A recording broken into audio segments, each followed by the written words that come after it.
ಹಾಂ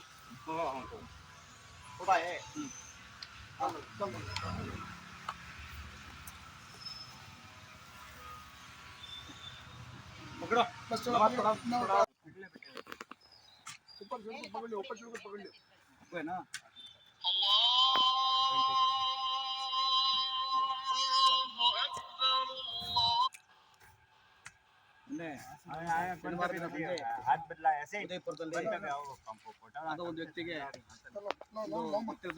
ವಾಹನ ಹೊಡೆದು ಏಟಾಗಿತ್ತು.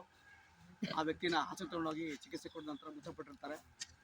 ಈ ದಿನ ಅಂದರೆ ಬುಧವಾರ ಪೋಸ್ಟ್ ಮಾರ್ಟಮ್ ಮಾಡಿ ಪೊಲೀಸ್ ಸ್ಟೇಷನ್ ಮಾಡೋಕ್ಕೆ ಅಂತ ತಗೊಂಡು ನೋಡಿದಾಗ ಈ ವ್ಯಕ್ತಿ ಮುಸ್ಲಿಂ ಅಂತ ಗೊತ್ತಾಗಿದೆ.